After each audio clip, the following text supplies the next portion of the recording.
जादुई तोता। एक छोटे से गांव में एक गरीब परिवार रहता था। उस परिवार में रामू और उसकी बीवी सीता उसके बेटे चिंटू के साथ रहते थे। उसी गांव में एक तोता भी रहता था। उसका नाम था रघु। वो किस्मत का धनी था। जहां भी जाता वहां किसी भी चीज की कमी नहीं पड़ती थी। एक दिन रघु उड़ते उड़ते उस गरीब परिवार के घर गया। रघु सोचता है, अरे वाह, लगता है यहाँ आज बहुत अच्छा खाना मिलेगा। मैं पेट भर के खाऊंगा। वो एक कटोरी में रखे अमरूद देखता है। अरे वाह, अमरूद, मुझे तो ये बहुत पसंद है। मैं तो इसे पेट भर के खाऊंगा। रघु तोता अमरूद खाने ही लगता है। तभी सीता रघु को अमरूद खाते देखती है तो गुस्सा हो जाती है और उसे वहां से भगा देती है। भाग यहाँ से, न जाने कहां से आ जाते हैं। मैं तो परेशान हो गई हूं इनसे। सीता के भगाने के बाद रघु चुपचाप से एक कोने में रहता है। धीरे धीरे उस परिवार की बरकत होने लगती है।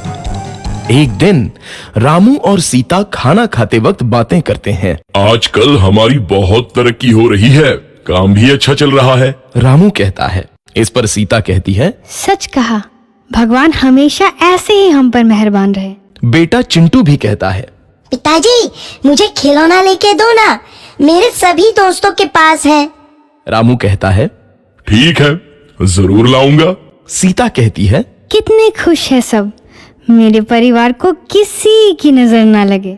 एक तरफ ऐसी बातें होती हैं तो दूसरी तरफ रसोई में रघु तोता भी अमरूद खाते रहता है। मजा आया, अमरूद खाया, मजा आया, अमरूद खाया, मजा आया।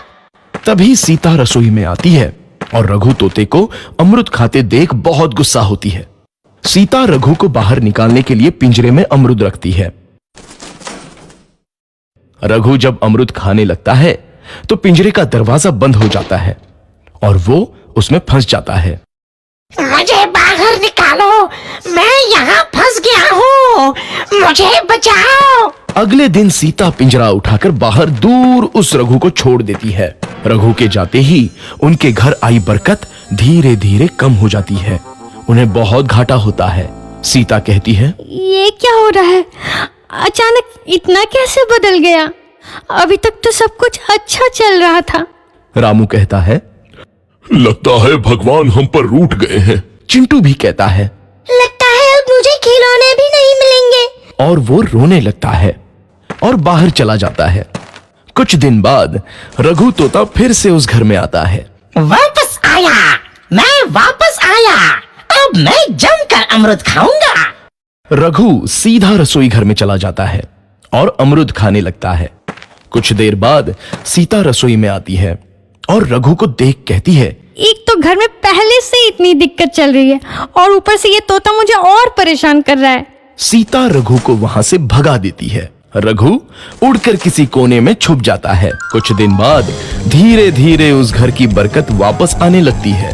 काम भी अच्छे से चलने लगता है। एक रात जब रघु तोता अमरूद खाने जाता है तो पिंजरे में फंस जाता है। ये लोग आखिर चाहते क्या हैं? एक तोते को शांति से अमरूद खाने क्यों नहीं देते? मैं कौन सा चोरी कर रहा हूँ? बस अमरूद ही तो खा रहा हूँ। तभी रामू वहां आता है और पिंजरे में रघु तोते को देख उसे बाहर छोड़ देता है। ये तोता भी कितना जिद्दी है, बार बार वापस आ जाता है। जैसे ही रामू रघु को छोड़ देता है, अगले दिन से फिर से उनके घर की बरकत जाने लगती है। काम में घाटा होता है। किसी को समझ नहीं आ रहा था कि ऐसा क्यों हो रहा है। रघु तोता घर आता है तो अचानक बरकत आती है और जब रघु तोता को बाहर निकालते हैं तो बरकत चली जाती है। एक दिन सीता रघु तोते के घर आने और बाहर जाने की स्थिति पर नजर रखती है। ये तोता जब भी घर आता है तो घर में बरकत आती है और जैसे ही ये घर से बाहर जाता है तो उसी के साथ बरकत भी चली जाती है। कहीं ये जादुई तोता तो नहीं है? अगली बार जब ये तोता घर आएगा तो मैं इसे कहीं नहीं जाने दूंगी।